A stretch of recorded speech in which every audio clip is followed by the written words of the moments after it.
Alright, I'm here, Evie's here, we are ready for a lengthy Q&A session. It's been a long time since I've done one of these, and I did not have an exact topic I wanted to cover today across any game. So I wanted to do another Q&A, so I solicited questions from Twitter, and there are a lot, over 100 by the time I'm looking here. I probably will not have time to go through them all. I will skip maybe some of the meme questions, depending on how funny they are or not. And I will just kind of cover a broad range of topics. A lot of these are about Destiny, some are more general or about other games or things like that. So I'm just going to kind of go through these in order here.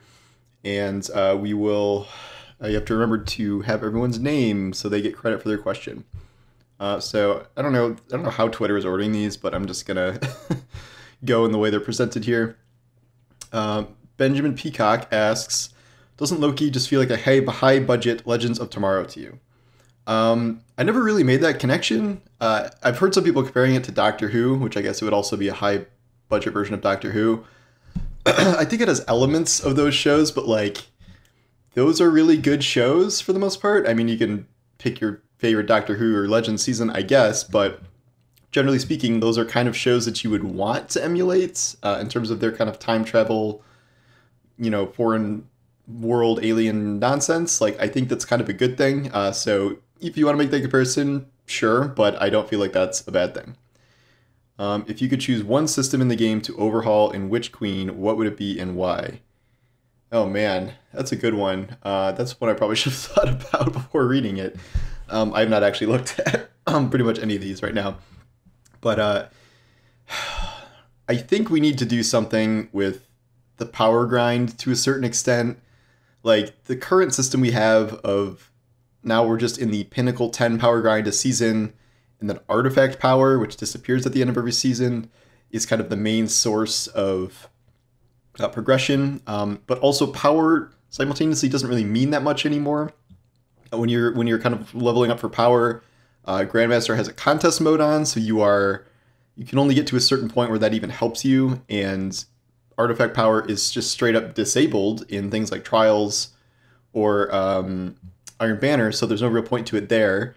Raids are at kind of a low power level. We'll see what they do with hard mode, but they're at like such a low power level that like you don't really even need power there either. So I think the whole system is just kind of a jumbled mess right now that could use some streamlining, either kind of more robust systems or stripping even more out of it. So that's one thing I'd like to see them kind of work on, and people have been asking about that for a while, and I don't think this like seasonal lowering of it to 10 is like kind of the way forward here. But like if Witch Queen rolls around, that would be like a big power bump, like a couple hundred or 150, or it's one of the big numbers it's been in the past. But I've never really understood what the point of that is, because that just requires you to like cycle in blues for a really long time until you get to like the actual powerful Pinnacle grind again. So I don't think that's a good system for expansions either. So that's my answer, and I probably should not I probably should not spend that much time on each question, but I have many opinions on Destiny, obviously. As you've delved that was from Benix, and this next question is from Tally, Blueberry Lore. As you've delved into lore recently more and more, what is your favorite D2 lore book or lore card, either for its impact, great writing, very funny, etc.?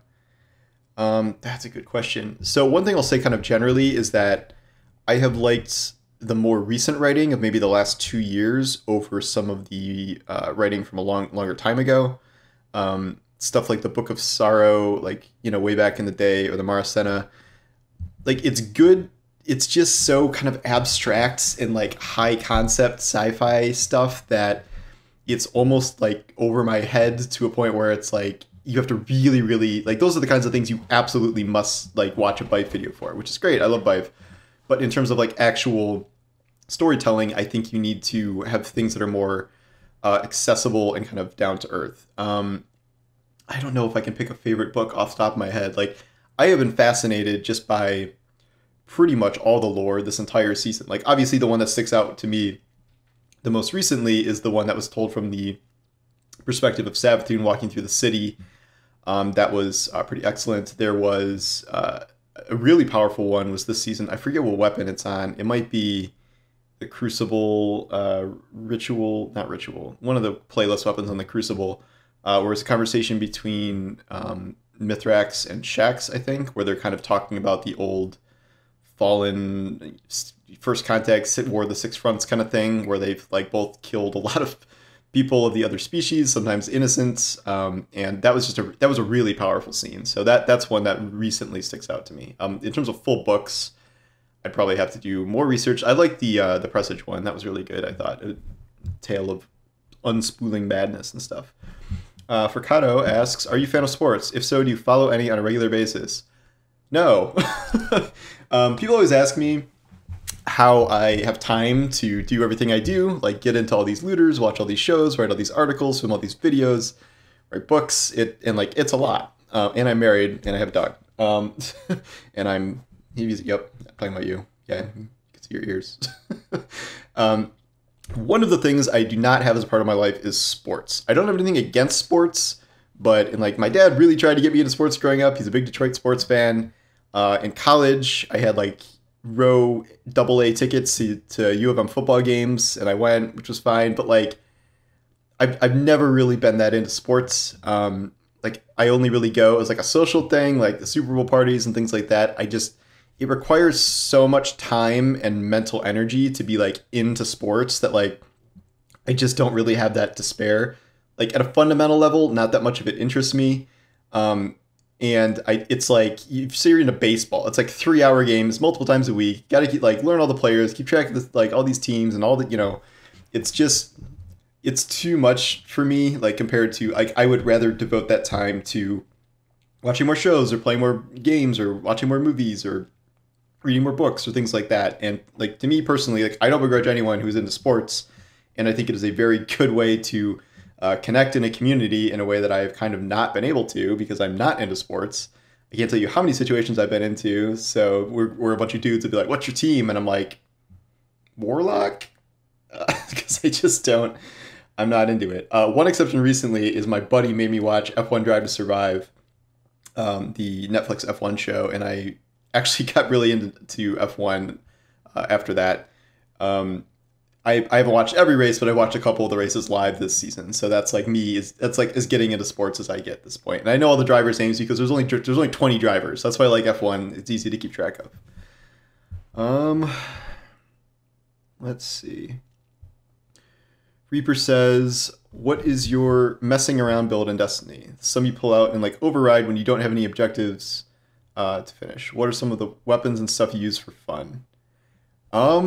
That's a good question. I guess it's kind of just whatever my fallback build is. I don't have meme builds where I really, I'm just goofing around and doing this and that. It probably used to be my double sidearm build with Hunter back in Season of the Dawn, I think, whenever Breachlight was here. That was a build that no one ran, and you can't run it in endgame content, but that was really fun. I haven't done that for a while, but it still is fun. I like using Telesto whenever I can. It's just a fun weapon that is, just when it's not breaking the game, it's actually kind of just enjoyable to use. So I really like that a lot. But I am kind of using on meta builds, even in something like Override, just because I want to get it done quickly. So I'll be running Thunder Crash, Curious Titan, just so I can take entire health bars off the boss by myself. So I don't do a ton of just me messing around builds. If we had loadouts, I would probably do more of that. But because it's so annoying to change mods and stuff around, I mostly just have whatever I will be running, a Nightfall or a Raid on, to a certain extent, without changing much. Roxy asks, Drifter and Eris, just friends or lovers in dangerous space-time? Discuss the merits of both camps. Personally, they're deaf in love. I don't know. That's interesting. I've seen the fan art. I get how that connection could be there. It's just I know they have this kind of playful energy with each other, but neither of them really strikes me as the type of person to be in a traditional normal relationship. It's a little hard to see. Eris is so kind of down the rabbit hole of hive madness that and looking back to the past and all her tragedies, that her forming a relationship with Drifter seems unlikely. I got the hints that Drifter was teasing Eris that she had a crush on Zavala back in Season of Arrivals. That's just the vibe I was picking up. I'm not like a big like I ship this person and this person thing, so I don't have like a hearty opinion on this, but like I'm not opposed to it. I just don't I don't really see it as like actually viable, like as something that would be like a game development. Bungie has this is from Benjamin UK. Bungie has stated they want to keep the game at a certain size. Do you think going forward this will stay true, or do you see file optimization paving the way for more content per gigabyte? I would hope so, because I do not enjoy the idea of removing one thing for every one thing they add. Even if we never have a giant kind of culling like we did with Beyond Light, it just feels weird to keep trading stuff. And like, I know most people don't really care about how many hard drives a game is eating up, especially if it's a game that people are like super committed to, like Destiny. I just don't see the reason to like have to keep it under 100 gigabytes or whatever they're saying. I don't even know what it is now. It's like 60 or 80, which in the grand scheme of things is kind of not that bad at all in modern day. I know there's more to it behind that with like backend stuff, but I am hoping the more time goes on, the better they can optimize and the less they'll have to remove. But I do think probably are we heading towards a point where Witch Queen's going to add a zone, probably going to lose a zone. It's probably going to be the EDZ if I had to guess. So I think we are a little, kind of down that hole, and we're not really going to get out of it anytime soon. Zelandrel asks, why do you think the Destiny community on social media platforms are way more negative than they were a year ago? Are they? I feel like there's always kind of this pervasive sense of negativity with Destiny. I guess I've been around long enough where like there was some dark community vibe times. Like I know everyone's like, oh, I missed the old directory playlist and everyone was so much happier back then. I don't know, man. I remember times where like the dead game things were like not a meme. Like it genuinely did not seem like Destiny had what it take to like be this like live game that wanted to stick around forever. Like there were yawning gaps of content where there was no reason to play like for almost the whole year practically. And I think people are over nostalgizing those times. As for a year ago versus today, I don't know. I don't really see it. I think seasons are going better. Like I think the last two seasons in particular are going better than the seasons we had like a year ago. So I don't know. Maybe there's more negativity about PvP because they haven't really done anything with PvP, so that's only gotten worse.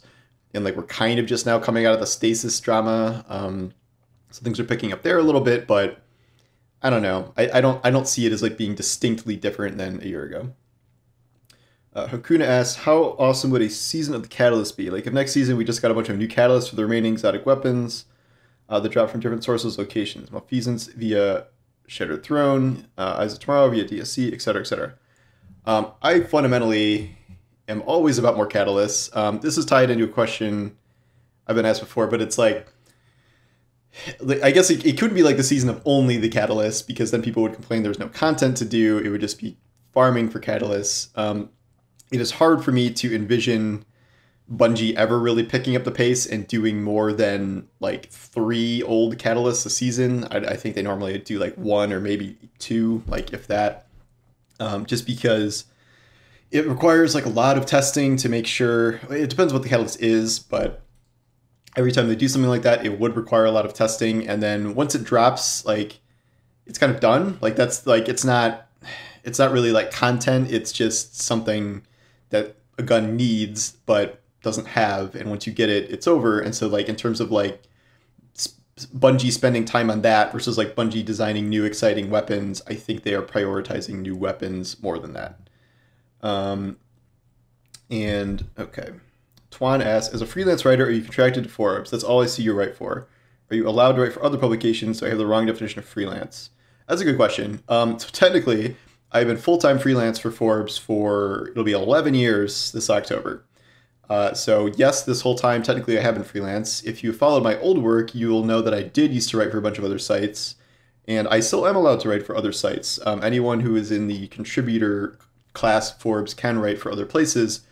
I have just mostly made the decision not to, because with the way kind of payment works and the Forbes model and stuff, I found that writing other places would kind of divert time and energy from another Forbes post I could be writing, and that Forbes post would probably get more views and pay me better.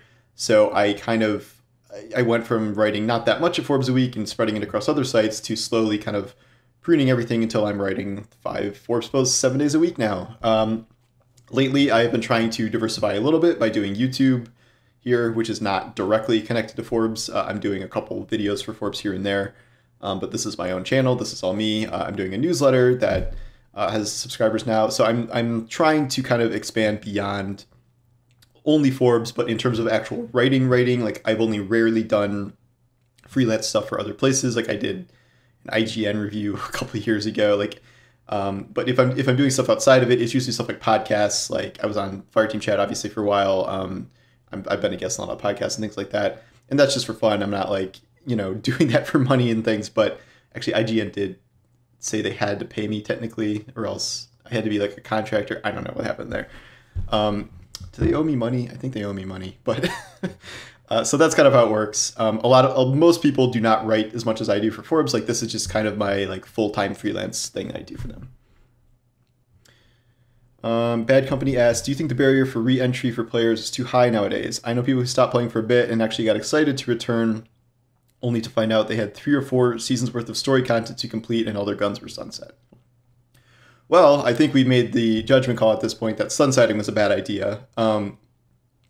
As for the 3 or 4 seasons of story content, this is kind of the decision Bungie made that I thought we wanted them to make, which was not deleting story content after the season was over.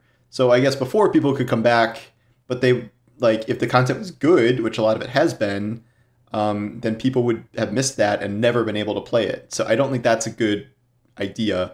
I do think fundamentally the whole Red War campaign being removed is bad and a mistake.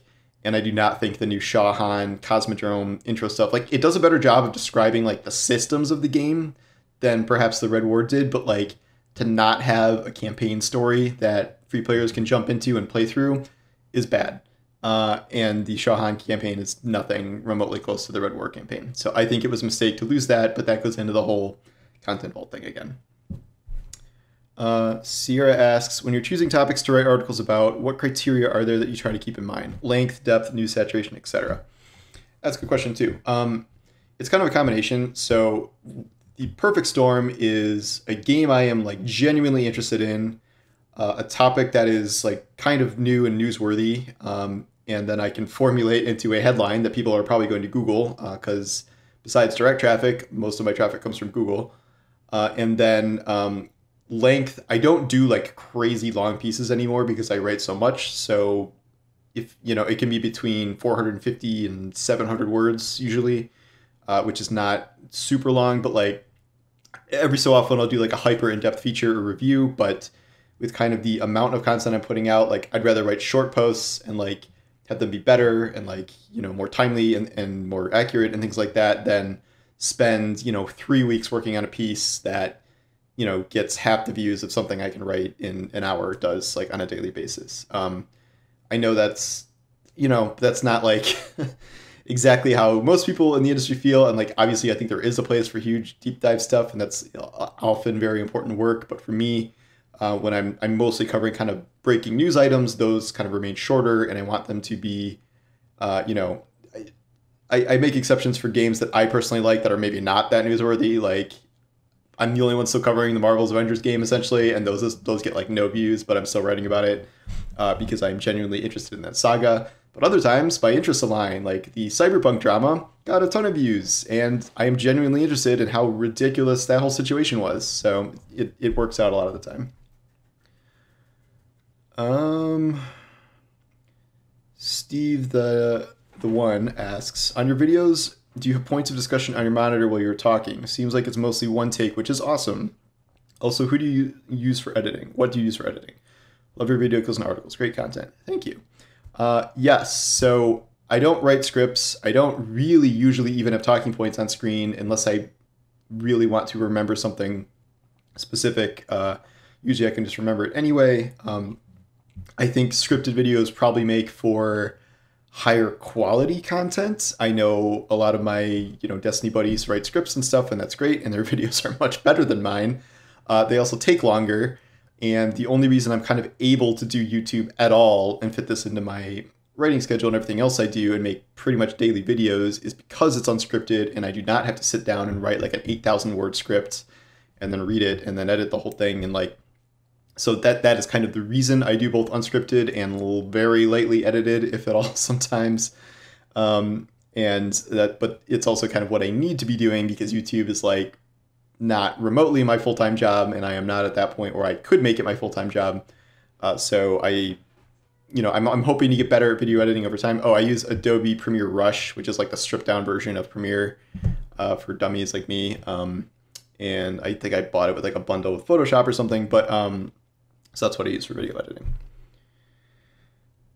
The Comfy Geek asks, if we are getting a new dark subclass, which could be corruption, decay, or something else, what does Bungie need to avoid if they don't want to make the same mistakes Stasis brought into the sandbox, other than test it? Yeah, there's a few questions I've saw browsing through this about a potential new subclass in Witch Queen. It does seem somewhat likely it will be poison decay related. The Savathun kind of green vibe, the forest place we're going to, that is probably the toxic swamps of Old Chicago.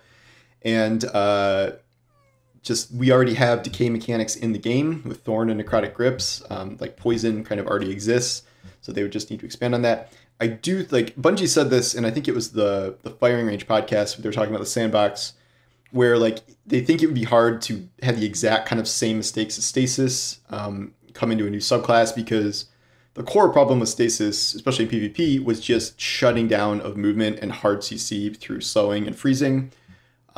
Presumably any other subclass would not have those exact problems, which are the core problems of Stasis in Destiny and getting frozen and getting slowed. So decay, yeah, we could go back to D1 Thorn meta where everyone's dying around corners of poison asphyxiation and stuff, and that wouldn't be good. But it does seem at least somewhat likely that they wouldn't have to kind of go down the exact same path with Stasis in terms of what the problem with that was. I do think, generally speaking, if they keep making these dark subclasses, like you would assume we're kind of gonna get an aspect and fragment system for whatever new subclass they bring, but they can't just keep having that be such an advantage over the light system, especially in terms of both customizability and just like giving you free stats. Like you can get a ton of free stats from like aspects and fragments from Stasis, like 20, 30, 40 stats that you just cannot get in a light build, which seems very not fair. So I think they've already said that they are going to keep doing work on light subclasses. So we know that's on their mind, but it would be hard to see it going down the exact same road as Stasis. Scoobaroo asks, was journalism your first choice to pursue in life, or was there something else that didn't quite work out? Are you learning a trade or something? Yeah, sort of, I guess. I was in college for, I was trying to get into business school at University of Michigan, and back then you had to apply after 2 years, and after taking a bunch of economics classes, I didn't necessarily I wasn't dying to go into business. It just seemed like kind of the thing to do because a lot of my friends were doing it, and just going to business school, it was a good business school at U of M, so it was just sort of the thing to do. But I didn't get in, and I was pretty bummed about it. At that point I was most of the way to an economics major, which is separate from the business school. But in the second half of college, I discovered the Michigan Daily, the school paper there, and I wrote for them. I did movie reviews, and I was a film editor. By the time I left, I discovered blogging. I was doing a college blog there, and so that's kind of how I got into journalism. And I got hired to do a college blog network by a startup after graduation, so I never did anything remotely relating to economics at all.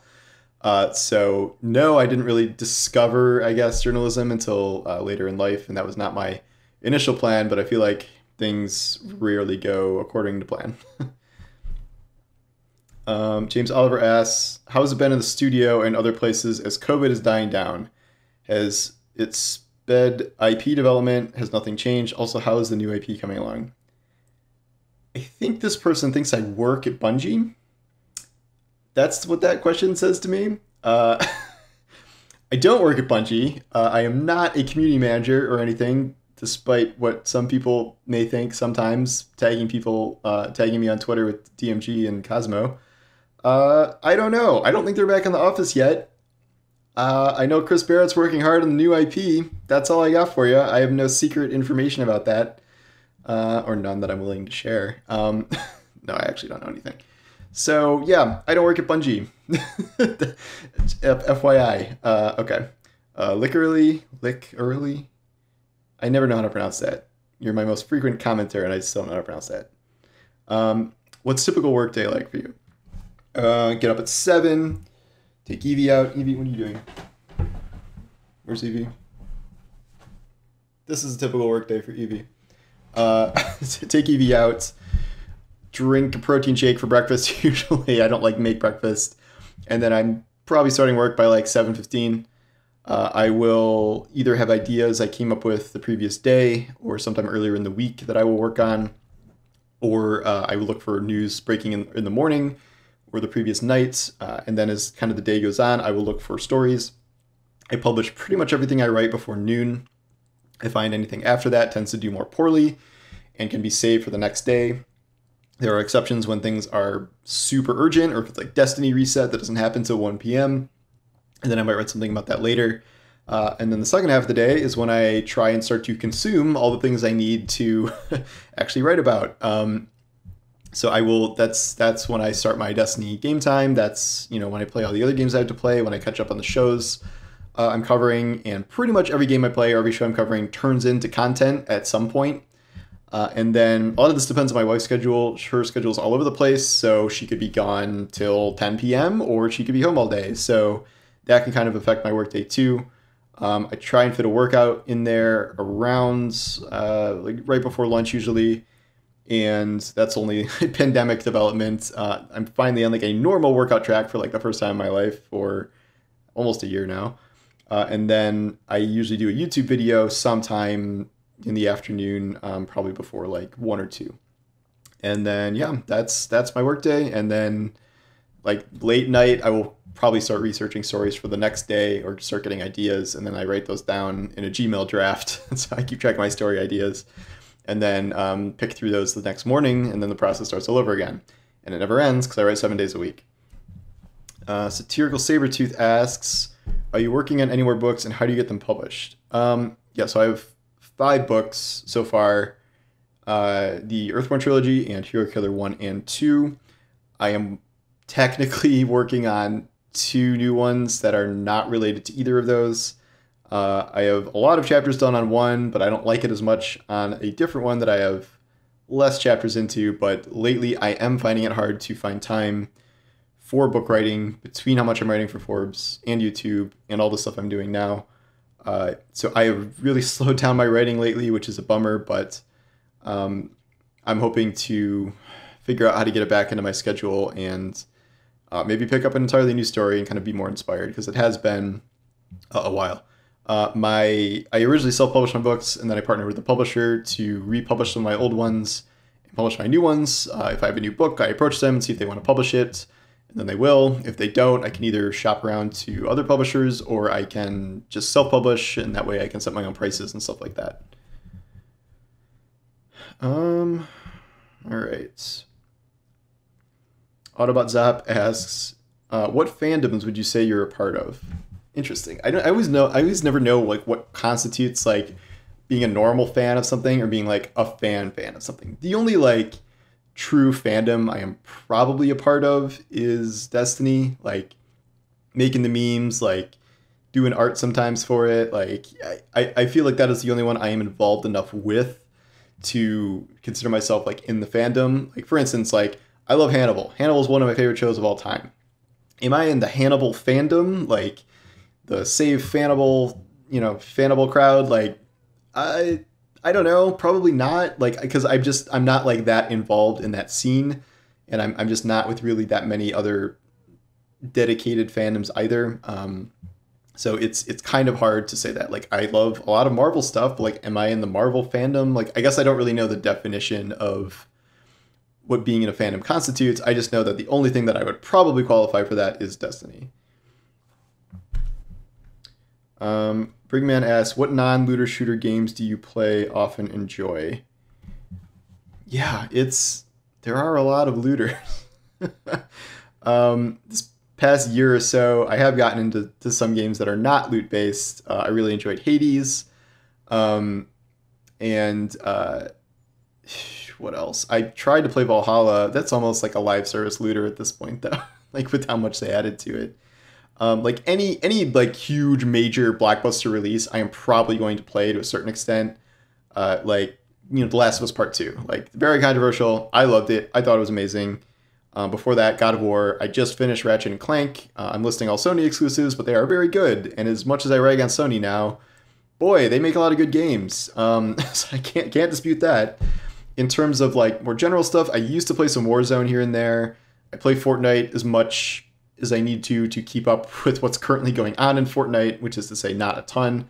I got into Apex Legends for a while. I'm not probably good enough at competitive shooters to play them like nonstop, and like I only really play if I have like buddies that are interested in them, because just playing by myself is not fun. But that's recently. Ravi asks, why do you think the seasonal storytelling is much better than what we got with the annual expansion? Yeah, that's interesting. I think it just has a more coherent narrative with characters that we already know. I thought that the Aramis storyline was interesting, but she was a brand new villain, and just like no one else was really involved except like our ghost kind of chastising us for using darkness, and the Exo Stranger. Like the best storyline in that was probably the stuff with the Exo Stranger and Elsie and Clovis. Like I didn't think it was the actual Aramis storyline. And like she brought like Drifter and Eris along, and they didn't do anything. They were just like kind of there as like the dark vanguard. Whereas in the actual seasons that followed, I guess in the Beyond Light season, we had the kind of rise of Crow, and that was the best storyline, was the Crow storyline. And then what it turned into in the Keitel storyline with Zavala, and the kind of rise of prominence of Osiris a little bit more. And then now Season of the Splicer, we have this whole drama with bringing back Mithrax and Lakshmi, and then you have Cyrus being shady, and Zavala and Saint, and like it's involving a lot more of the characters. Like they're all kind of intertwined, and they have really committed to doing a lot more voice work, doing a lot more in-game storytelling with these little like scenes. And I just think that has all worked better than perhaps what we got in Beyond Light. I still liked Beyond Light, but I agree with what you're saying that like the seasonal storytelling has been better. How long should I go here? I'm gonna go maybe 40 minutes, so we're at like 32 now.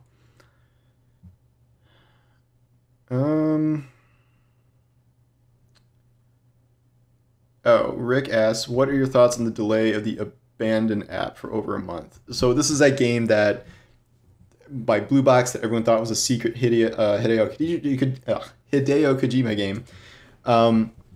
And it turns out it's probably just a dude who's like promised a really expansive game that he probably can't deliver on. I don't really know how he got this connection with PlayStation, but I do think the Kojima stuff sort of just snowballed out of his control. And like, I think, him playing into it at first, like, is kind of understandable, but it just sort of got out of control at the point where, I don't know, I'm seeing people like harassing him now, and like, who cares if it was delayed? Like, I don't... Oh, you're talking about the app, like the trailer app. Yeah, I don't even know what that was talking about, but like, this whole thing, like, I don't know if it's shady. It just doesn't seem like worth devoting energy to until it's something. Like, I definitely don't think it's a secret Kojima game at this point. And yet, I don't think this guy, like, deserves to be harassed necessarily. I think Sony might need to say something about, like, what the hell's going on here, because the only reason this had any legitimacy was because Sony like featured this game in a blog post pretty prominently, and like if they didn't done that, I don't think this would have gotten any traction at all. So I don't know, we'll see. Would you enjoy Gambit more without the invasions? Probably not. I think if you lose Gambit invasions, you lose something kind of core to the mode.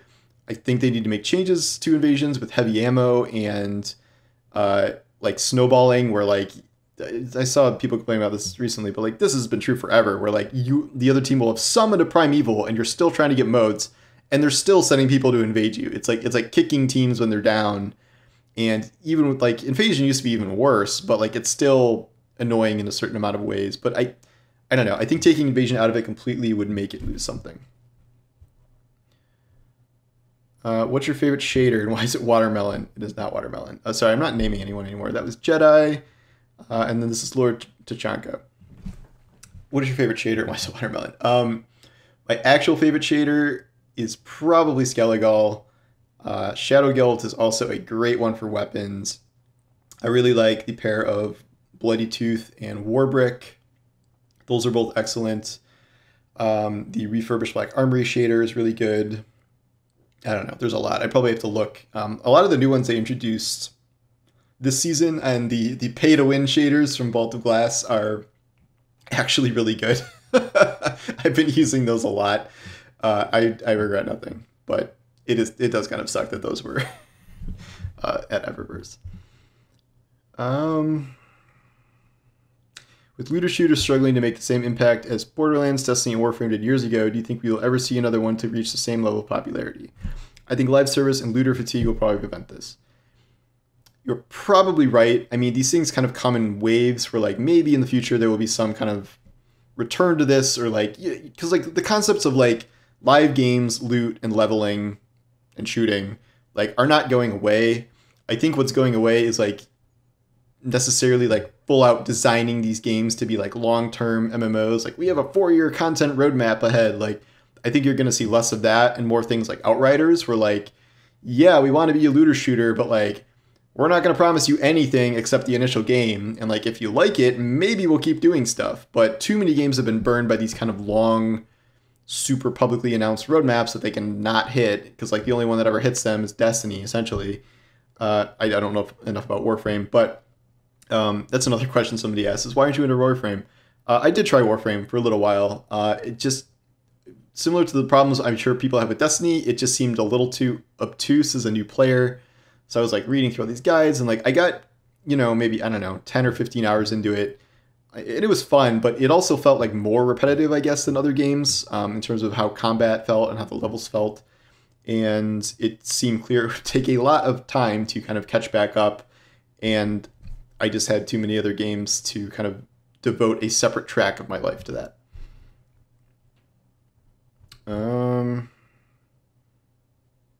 What else do we got here? Some of these I've kind of already answered before. How risky do you think it is to make Halo Infinite as a looter shooter, considering how crowded the genre is with major titles that are struggling on some level? It's not a looter shooter. I don't think it is. Like, I think it has open world elements, but I don't think it's a looter shooter. I don't think they've ever said that. I think it's mostly just they were kind of restructuring the campaign to be more open and have you like discover more stuff in the free world. But like, I don't think it's like about looting in the traditional sense, in a way all these other games are. And then obviously multiplayer has nothing to do with that. So I don't think it's like that at all. Coffee Jesus asks, how would you adapt Hero Killer into a game and who would be your dream developer? Okay, so those of you who don't know, Hero Killer is my 4th book. And then my 5th book is Hero Killer 2, the sequel. I would love that, obviously. It would be so cool. And you might not know that it was directly inspired by fighting games. I'm not like huge into fighting games, but I did grow up with a lot of them, and influencing Hero Killer in particular were things like Mortal Kombat and Soul Calibur. Some characters are like really close to Soul Calibur characters, just based on some of my old favorites. So it would be hard to see it as not a fighting game given the concept. NetherRealm is kind of the obvious pick for that one for me. I haven't really loved the new Soul Calibur games as much, but I have liked the new Mortal Kombat games a lot. So that's that. I would also not be opposed to some sort of like single player action game starring Mark, like the main hero from Hero Killer, because there's some like gunplay and stuff involved in some of the sequences, so you could kind of mix gunplay and melee combat for the actual like arena fights and things like that. I'm sorry, Hero Killer is about a televised gladiator match in the near future, so that's the course concept of it, like a giant tournament. It is not the Hunger Games, I promise, and if you read it, I hope you'll like it. All right, I'll probably do one more question here. Let's see. Fine, we'll just end with this one. What's it like doing a lot of your writing about live service games? Do you ever get sick of that kind of content? Sometimes I do. It can be a lot to try and keep up with so many different live service games at the same time. it is much easier to just pick up a game, play it for 10 to 15 hours, and put it down. Like I just did that with Ratchet and Clank. It felt really good to kind of be done with that. That said, I think some of the most meaningful game experiences that I can have personally, and I think is true for a lot of people, are these live service games. Destiny has obviously been a huge part of my life for 7 years now, and it's probably the media thing that I consume the most and have the most attachment to. So I have gotten a benefit from that, both in terms of like being involved in that community, which I've enjoyed, and also like it's this ongoing story that is just not ending after, it'll be around for 10 years. And that is kind of something special. Other games, it does suck to watch these fall apart because a game like Anthem, they're trying to be on the same path, and you can see the promising things there, but you don't know how long, like how many chances you should give it, how long you should stick with it. I feel like I'm getting to a similar point with Avengers now, where like I don't even know what to do. Like when I pick up and play that game now, like I don't know past them introducing like a couple new missions every couple months or something. Like I play those, but like I there's no endgame farming loop there. Like there's nothing coherent enough for me to like understand why I'm still playing it. Outriders, I think, has a much more coherent farming loop, and like that is a game where it's kind of a combination. It's live service. They say it's not live service. It's live service. But ultimately, I can beat it. I can get all the builds. I can become overpowered on 4 characters and kind of move on until there's more content. Borderlands is like that too. So even though these games are live service, enough of the time you do feel like you can put them down and not come back to them for a while. The only one that I play that's as live as Destiny maybe is Genshin Impact, because they are adding new stuff to that all the time. And yet it doesn't really feel like you fall behind in that either, because the stuff they're introducing either sticks around so you can just go back and do the story quests you've missed for a while. You might miss like limited time reward events and stuff, but if you've been playing that as much as I have, in the past, you have a pretty strong team, and like they haven't done anything like raise the level cap or anything. So like I can use my strong team to beat anything in the game, and like I don't have to like do gacha pulls for some new character if I don't want to. Like there's nothing forcing me to do that other than like curiosity and mild gambling addiction. But the actual game itself is somewhat forgiving in terms of like coming back to it. So it's not quite as bad as it seems maybe, but I wouldn't be doing this if I didn't fundamentally enjoy this type of game. So sorry, I know there's a lot more questions, but I'll be here like for a million hours, and I don't even know if I can upload a YouTube video that big. But thank you for them. I will do more of these since people clearly have a lot of questions. But if you made it this far, congratulations. I don't know what the average watch time is going to be on this, but it's not going to be 42 minutes. So I appreciate it. Evie, you want to say goodbye? Nothing? Okay. Evie says goodbye, even if she doesn't vocalize it. But all right, I'll see you guys next time, and thanks for watching.